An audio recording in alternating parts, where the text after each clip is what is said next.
So the MCQs number 51 नहीं 61.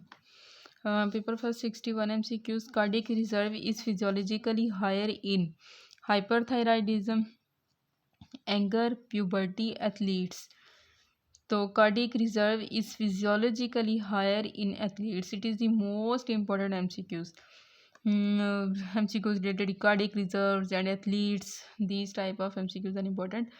Cardiac reserve refers to the difference between cardiac output at rest and maximum cardiac output that can be achieved. Athletes have 7 to 8 times more cardiac reserve than non-athletes. तो इसका मतलब है athletes में 7 to 8 times cardiac reserve is more. Which artery is involved if a duodenal ulcer perforates posterior? अगर posteriorly perforate कर रहा है तो कौन सी आर्टरी इन्वॉल्व होगी? Supraduodenal artery, gastroduodenal artery, common hepatic artery, left gastric artery. तो अगर पोस्टीरियरली परफोरेट कर रहा है तो ये होगा गैस्ट्रोड्यूडेनल आर्टरी, क्योंकि ये ड्यूडेनम के बैक साइड पे प्रेजेंट होती है. तो गैस्ट्रोड्यूडेनल आर्टरी अगर पोस्टीरियरली जा रहा है तो ये आर्टरी इन्वॉल्व होगी. ब्लड सप्लाई ऑफ एसोफेगस, ये चीज़ें आपको पता होनी चाहिए इनकी blood supply. And then which among the following is not a tricyclic antidepressant? Amitriptyline, imipramine, sertraline, clomipramine. तो ये बाकी सारे TCAs हैं, एमिट्रिप्टालीन, एमिपरामीन और क्लोमिपरामीन, एक्सेप्ट सर्ट्रालीन. सर्ट्रालीन नहीं है. क्लासिफिकेशन आपको पता होना चाहिए. The soma cell body of a mature neuron does not contain which of the following? जो मैच्योर न्यूरॉन होगा उसकी सेल बॉडी में न्यूक्लियस भी होता है. क्या क्या not contain? Nucleus, centriole, ribosome, mitochondria. Centriole नहीं प्रेजेंट होता. इसका मतलब है एक मैच्योर सेल बॉडी के अंदर न्यूक्लियस भी होगा, राइबोसोम्स भी होगा और माइटोकॉन्ड्रिया भी होंगे. Mature neurons cannot divide further. They stay in G0, G0. G0 phase जो होती है उसके अंदर ये हो जाते हैं, स्टे करते हैं. तो ये लाइक नहीं आगे डिवाइड हो रहे. It lacks a centriole whose primary function is to help with the cell division by forming the spindle fibers during the mitosis. तो सेंट्रियोल नहीं, क्योंकि माइटोसिस के दौरान में सेल डिवीजन ही करवा रहे होते हैं, तो इस वजह से सेंट्रियोल एक मैच्योर के अंदर नहीं होगा, मैच्योर सेल बॉडी से न्यूरॉन के अंदर, क्योंकि उनकी अंदर डिवीजन नहीं हो रही होती मैच्योर सेल न्यूरॉन्स के अंदर. Next is recurrent seizures can be seen in all except intracranial tumour में रिकरेंट सीजर्स नहीं होते. एपिलेप्सी में, कुशिंग डिजीज़ में या हेड ट्रॉमा में. तो recurrent seizures can be seen in all except Cushing disease में रिकरेंट सीजर्स नहीं होंगे. अगर इंट्राक्रेनियल ट्यूमर है तो रिकरेंट सीजर्स होंगे. एपिलेप्सी में भी हो सकते हैं और ट्रॉमा के हिस्ट्री में हो सकते हैं. ठीक है, जो कुशिंग डिजीज़ है उसके अंदर रिकरेंट सीजर्स नहीं होंगे, बाकी में रिकरेंट सीजर्स होंगे. Cushing disease is not directly associated with seizure. Sometimes a pituitary tumour called microadenoma अगर है तो वो सीजर्स काज कर सकते हैं setting of Cushing's, but it comes under option A. So in this scenario Cushing is the right answer. तो most common neuroendocrine tumour in GIT में जो most common neuroendocrine tumour है वो है carcinoid का, adenocarcinoma, lymphoma का, pancreatic islet cell carcinoma. तो जो कार्सिनाइड का है वो most common neuroendocrine tumour है GIT में, कार्सिनाइड tumour. The neuroplasm important carcinoids are most common neuroendocrine tumors of the GIT followed by the pancreatic islet cell carcinomas. दूसरे number पे pancreatic islet cells का कार्सिनोमा हो गया. Symptoms of a carcinoid tumour are grouped as carcinoid syndrome, that is paraneoplastic syndrome mainly caused by the endogenous secretion of the serotonin की endogenous secretion होती है when it enters the portal circulation and is metabolized in the liver. And kallikrein, serotonin और kallikrein की क्या हो रही है? Endogenous secretion की वजह से ये ट्यूमर हो रहा है. सिम्टम्स आर फ्लशिंग होगा, डायरिया होगा और इसके अंदर हार्ट फेलियर होगा, इमेसिस एंड ब्रोंको कंस्ट्रिक्शन होगी. फेस पे फ्लशिंग हो जाएगी, डायरिया की कंप्लेंट होगी कार्सिनाइड ट्यूमर में, हार्ट फेलियर हो जाएगा और इमेसिस और ब्रोंको लंग्स में ब्रोंको कंस्ट्रिक्शन कॉज करवा देता है। Which is an example of the neuroendocrine hormone causing contraction? Prolactin, cortisol, oxytocin, ANP. तो जो ऑक्सीटोसिन है ये न्यूरोएंडोक्राइन हार्मोन है जो कि करवा रहा है कॉन्ट्रैक्शन। तो ऑक्सीटोसिन करवा रहा होता है लेबर पेन्स में, ऑक्सीटोसिन की वजह से कॉन्ट्रैक्शंस हो रही होती हैं। Next is tip classification of hormones effects 68 MCQs। Which lungs cancer is most commonly associated with smoking? Smoking के साथ small cell carcinoma, squamous cell carcinoma, adenocarcinoma, mesothelioma. तो इसकी वजह से हो रहा है मोस्ट कॉमन स्मोकिंग से स्मॉल सेल कार्सिनोमा है। टाइप्स ऑफ लंग कैंसर उसमें जाता है squamous cell, adenocarcinoma, sequence wise squamous cell, adenocarcinoma, small cell, oat cell, large cell, others. तो जो squamous cell carcinoma 5% central also, ये सेंट्रल होता है और 5% है। Also have the positive correlation with smoking. Smoking के साथ पॉजिटिव कोरिलेशन है। स्क्वैमस सेल कार्सिनोमा की 5% होता है। सेंट्रल एडिनोकार्सिनोमा 30% केसेस में होता है, मतलब 30% एडिनोकार्सिनोमा हो रहा है और ये पेरिफेरल होता है। Most common cancer of the non smokers and overall. तो adenocarcinoma non smokers and overall में कॉमन है एडिनोकार्सिनोमा। स्मॉल सेल और सेल कार्सिनोमा तो ये 15% है, ये भी सेंट्रल है और ये most common cancer of smokers. तो स्मोकर्स में मोस्ट कॉमन हो गया small cell carcinoma. Large cell होता है 10% के अंदर, बाकी अदर्स में आ जाता है। स्क्वैमस सेल कार्सिनोमा 5% है, सेंट्रल है और स्मोकिंग की वजह से। और एडिनोकार्सिनोमा सारे पेशेंट्स में नॉन स्मोकर्स की हम बात करें तो उनके अंदर एडिनोकार्सिनोमा कॉमन है और ये 30% होता है, जबकि स्मॉल सेल कार्सिनोमा ये सबसे कॉमन है स्मोकर्स के अंदर, 15% होता है। एंड देन लार्ज जो है वो 10% तक होते हैं। They are also classified as on the basis of the management. तो small cell carcinoma most important to know associated with paraneoplastic syndrome. जो पैरान्यूप्लास्टिक सिंड्रोम होता है ना उसके साथ एसोसिएटेड है जी स्मॉल सेल। स्मोकिंग इंक्रीज करता है risk by the 10-fold associated with Lambert Eaton syndrome के साथ एसोसिएटेड होता है। और एंटीबॉडीज जिसमें क्या होता है, एंटीबॉडीज होंगी against presynaptic voltage gated calcium channel से होते हैं। कैल्शियम चैनल्स के अगेंस्ट एंटीबॉडीज बन जाती हैं causing myasthenia like syndrome. However it improves with exercise and does not respond well to the acetylcholinesterase inhibitors को ये रेस्पॉन्स नहीं करती हैं। And weakness is more common in the legs. फिर उसके बाद आर्म्स में वर्सेस माइस्थेनिया ग्रेविस, इसमें where facial and extraocular muscles involve होते हैं। फेशियल और एक्स्ट्रा ऑकुलर मसल्स इन्वॉल्व होते हैं माइस्थेनिया ग्रेविस में। Most lethal form of lung cancer यही स्मॉल सेल कार्सिनोमा ही है। Quickly chemotherapy is main stay of the treatment. Surgical resection is not an option. Surgical resection जो है ना option नहीं है, तो chemotherapy main stay of treatment है। तो स्मॉल सेल कार्सिनोमा के बारे में हमने पढ़ा क्या है कि most important to know paraneoplastic syndrome के साथ एसोसिएटेड है। स्मोकिंग इसका रिस्क इंक्रीज करी है। लैम्बर्टन सिंड्रोम के साथ एसोसिएटेड है, जिसमें वोल्टेज गेटेड कैल्शियम चैनल्स जो होते हैं ना उनके अगेंस्ट एंटीबॉडीज़ बन जाती हैं। और जिसमें वीकनेस लोअर मतलब लोअर बॉडी से वीकनेस स्टार्ट होती है, लेग से फिर आर्म्स की तरफ जा रही है। जबकि माइस्थेनिया ग्रेविस में क्या होता है, एंटीकोलिनेस्टेज इनहिबिटर्स देते हैं तो ठीक हो जाता है। बट लैम्बर्टन सिंड्रोम में माइस्थेनिया इनहिबिटर्स को ऐसा रिस्पॉन्स नहीं कर रहे होते हैं। और माइस्थेनिया ग्रेविस में क्या होता है, फेस के अंदर वीकनेस होता है और एक्स्ट्राओकुलर मसल्स की वीकनेस है। Small cell carcinoma most lethal form है और क्विकली रेस्पॉन्स करता है। कीमोथेरेपी इसका मेन स्टे ट्रीटमेंट है। नॉन स्मॉल सेल कार्सिनोमास के अंदर आ जाता है स्क्वैमस, एडीनो और लार्ज सेल कार्सिनोमास। जो स्क्वैमस है एसोसिएटेड होता है ये भी पैरान्यूप्लास्टिक सिंड्रोम के साथ एसोसिएटेड होता है। और फिंगर्स के अंदर क्लबिंग हो जाती है, स्क्वैमस कार्सिनोमा में एसोसिएटेड होता है विद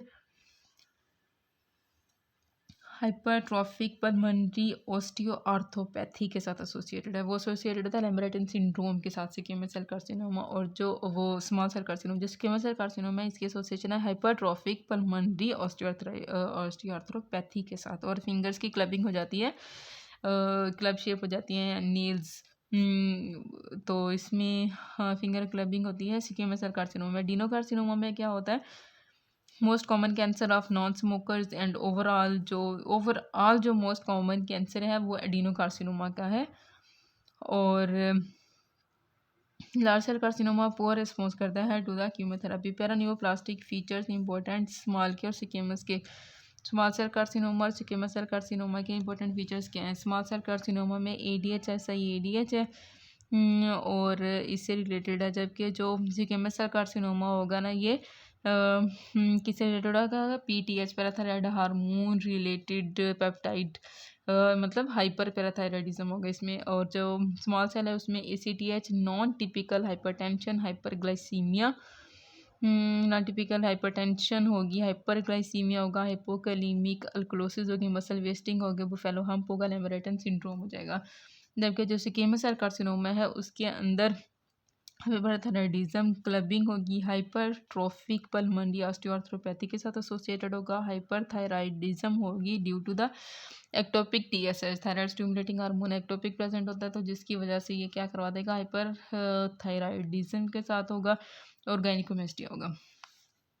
लेमरेटन सिंड्रोम के साथ प्रेजेंट करता है स्मॉल सेल। और जो CKMS होगा इसमें ये हाइपरथायराइडिज्म वाली पिक्चर होगी, बुफेलो हम्प हाइपरथायराइडिज्म की चीज़ें होंगी और हाइपरट्रॉफी पल्मोनरी ऑस्टियोआर्थ्रोपैथी की।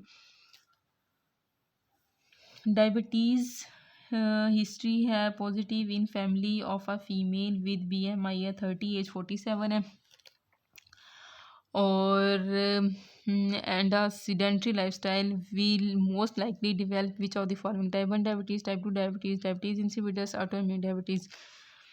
तो इसमें उसको होगा टाइप 2 डायबिटीज़। अगर उसको डायबिटीज़ की पॉजिटिव फैमिली हिस्ट्री है in history of female history positive in female of family of a female with BMI 30, age 47, तो उसके अंदर टाइप 2 डायबिटीज़ होगा। Endocrinology we should be tested in endocrinology diabetes वगैरह को आपको बताना चाहिए।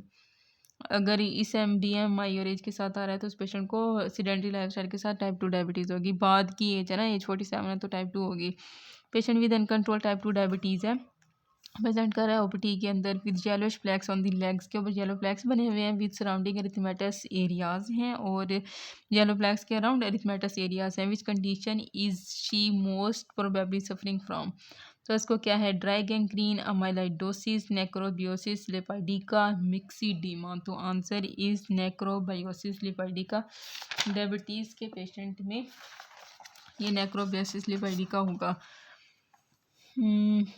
This question, necroplastic diabetica importance. One of the highly difficult level which good to average students find difficult. Shows you its importance. अच्छा, तो इसमें इसने बताया नेक्रोबिया अगर लेग्स के ऊपर ये येलोश फ्लैक्स बने हुए हैं और साथ में अरिथमेटस एरियाज हैं तो डायबिटीज़ के पेशेंट अनकंट्रोल डायबिटीज़ के पेशेंट के अंदर क्या होगा? ये नेक्रोबायोसिस लिपाइडिका का केस होगा। What is the origin of clear cell carcinoma? Clear cell carcinoma का क्या ओरिजिन है? Osteoblast, muscle cells, epithelial cells, lymphocytes. तो एपिथेलियल सेल से ओरिजिन होता है क्लियर सेल कार्सिनोमा का। This neoplasia are very important to know. In this exam, you can see multiple questions related to it. Clear cell carcinoma is usually seen in kidneys. Clear cell carcinoma kidneys में होता है 57%, renal tumors में, then the uterus है and ovary है। Kidney and then uterus और uterus के बाद आ जाएगा ovary। Tumour of the female genital tract cells under microscope look cytoplasm is clear. Cytoplasm clear होता है या इओसिनोफिलिक या nuclei are in the middle cell membrane is evident but delicate होगी है forming the distinct boundary characteristically has a network of the chicken wire vasculature की इसके अंदर clear cell carcinoma के अंदर अपेयरेंस होगी। नेक्स्ट है जी 30-year-old फीमेल है, 7 month हिस्ट्री है, पेनफुल फीट और हैंड्स की। She has swollen PIP proximal interphalangeal joint जो है ना प्रोक्सिमल वाले जॉइंट्स में इन हर हैंड्स और toes are swollen and she has full range of movement in her spine and has no sacroiliac joint tender है, spine का कोई issue नहीं है। हर एल्डर सिस्टर जो है वो उसकी positive has history of few प्लैक्स on her knees. Although patient has no history of psoriasis, what is likely diagnosis? Osteoarthritis, rheumatoid arthritis, psoriatic arthritis, reactive arthritis. तो इसका है जी answer rheumatoid arthritis. The arthritis is very important topic. तो rheumatoid arthritis में क्या होगा, PIP joints involve होंगे, hands के और फीट के, स्पाइन की इन्वॉल्वमेंट नहीं होगी। और दूसरा उसने बता दिया कि उसकी फैमिली हिस्ट्री में सोरियासिस और सोरियासिस नहीं है। What is the cut off value of the HbA1c for the diagnosis of diabetes. Diabetes की डायग्नोसिस के लिए कट ऑफ वैल्यू होती है 6.5%। Diabetes very important. तो इसमें diabetes test, diagnosis of diabetes increased, pre diabetes, impaired fasting glucose. तो HB diagnosis of diabetes और increased है लेवल्स, इसमें इंक्रीज बताएगा। और डायबिटीज़ ठीक है। Pre diabetes, impaired fasting glucose और HbA1c मोर देन 6.5 है, तो ये डायबिटीज़ का डायग्नोसिस है।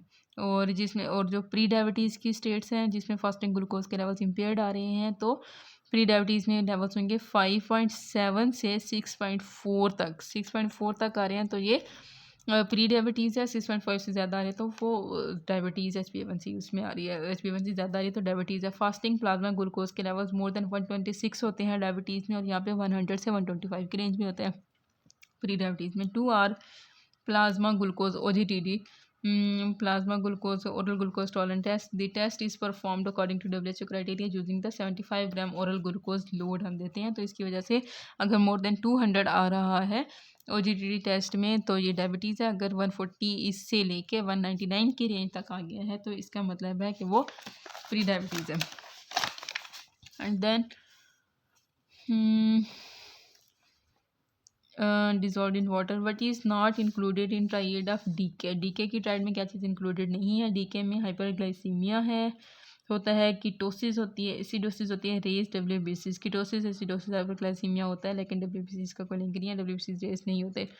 यंग फीमेल रिप्रेजेंट करती है, 3 मंथ हिस्ट्री ऑफ जॉन्डिस के साथ, इचिंग है, yellow scale but has no change in urine, urine colour में कोई चेंज नहीं है, एंड नो राइट हिपैटिक और HC पेन। और what can be the probable diagnosis. Acute hepatitis, hemolytic jaundice, primary biliary cirrhosis, hepatic stone obstruction. तो इसका answer है hemolytic jaundice। तो क्या है, clear coloured urine means prehepatic cause of jaundice, pre-hepatic cause of jaundice, as only conjugated bilirubin can pass into urine। तो ये हो जाएगी pre-hepatic cause of jaundice। primary biliary cirrhosis causes chronic jaundice, CBC stone causes pain, and acute hepatitis causes conjugated bilirubin in blood। तो conjugated bilirubin in blood and urine, so best answer is B।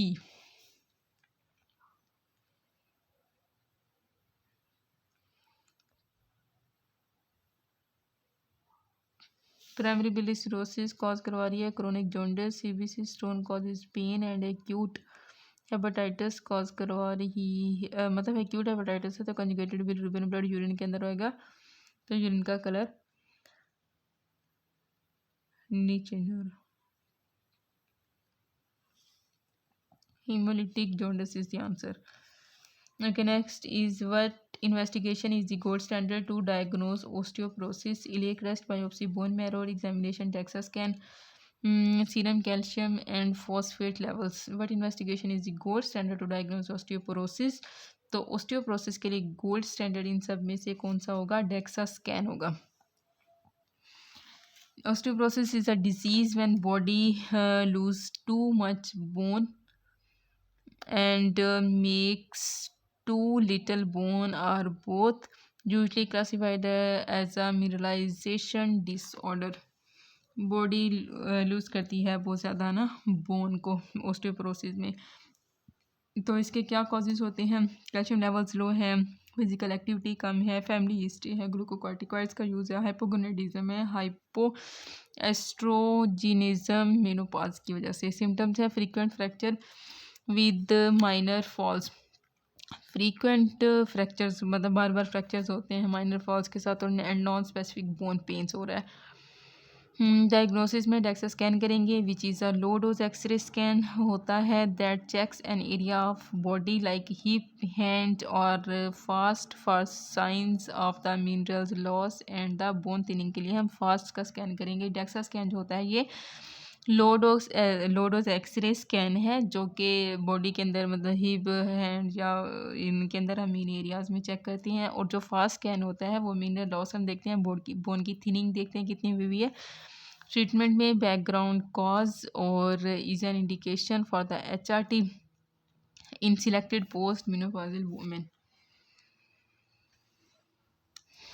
Hereditary inflation reflex is activated when tidal volume is more than 1.5 liter, more than 1.5 liter है, more than 1 liter है, less than 1 liter है, more than 1.7, more than 1 liter। तो अगर more than 1 litre answer है more than 1 litre. Hereditary inflation reflex activate होता है जब tidal volume more than 1 litre हो जाए तो ये रिफ्लेक्स एक्टिवेट हो जाता है। Hereditary inflation reflex is a reflex triggered to prevent over inflation of the lungs की ओवर इन्फ्लेशन से प्रिवेंशन के लिए ये ट्रिगर हो रहा है। Pulmonary stretch receptors of the smooth muscles in airways response करते हैं टू एक्सेसिव स्ट्रेचिंग को। दिस रिफ्लेक्स में determine breathing rate and depth in the adults when tidal volume is more than 1 litre. अगर 1 litre से ज़्यादा हो रहा है तो ये हमारे पास पता चला कर देता है। फॉर एग्जाम्पल ड्यूरिंग एक्सरसाइज में occurs via vagus nerve stops inspiration और एक्सपायरेशन को स्टार्ट कर देता है, इंस्पायरेशन को स्टॉप कर देगा। हेरी Breuer reflex inflation reflex enzyme requiring magnesium as a cofactor.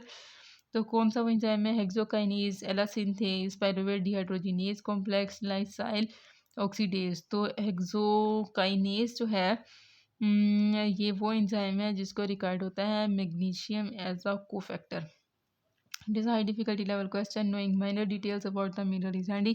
तो हेक्सोकाइनेज होगा enzyme requiring magnesium as cofactor, वो है hexokinase. And then sacrococcygeal teratoma arises from, sacrococcygeal teratoma arise हो रहा होता है न्यूरल क्रैश सेल से, प्रिमिटिव सेल से, न्यूरल ग्रूव से, यॉर्क सेल से। तो ये हमने खुद ही याद रखना है कि जो सैक्रोकोक्सीजियल टेराटोमा है ये जो सबसे पहले प्रिमिटिव सेल्स आते हैं तो उन प्रिमिटिव सेल्स से सैक्रोकोक्सीजियल टेराटोमा राइज हो रहा होता है। यंग मेल है प्रेजेंटेड करता है MI के साथ, presented with MI given streptokinase he suddenly screamed and lost consciousness and cardiac monitor shows VT and he is clinically pulseless। What should be done? VT मतलब कार्डियक मॉनिटर पे ventricular टैकीकार्डी आ रहा है और clinically patient pulseless है, तो आप क्या करेंगे? कॉल अ सीनियर, IVM आइडारोन देंगे। अनसिंक्रोनाइज डिफिब्रिलेशन विद 360 जोल, सिंक्रोनाइज कैडवेजन 100 जोल। तो आपने उस पेशेंट को जो पल्सलेस है, VT शो हो रहा है, सडनली उसने स्क्रीम किया और उसकी कॉन्शियसनेस लो हो गई, ख़त्म हो गई है, लॉस हो गई है, तो आपने अनसिंक्रोनाइज डिफिब्रिलेशन कर देनी है विद 360 जोल। 360 जोल इफ मोनोफेजिक डिफिब्रिलेटर है और 100 से 200 जोल अगर बाईफेजिक है। अगर बाईफेजिक है तो आपने उसको 100 to 100 जोल वाला यूज़ करना है। कार्डियक अरिथमियास का टॉपिक आपको आना चाहिए। ACLS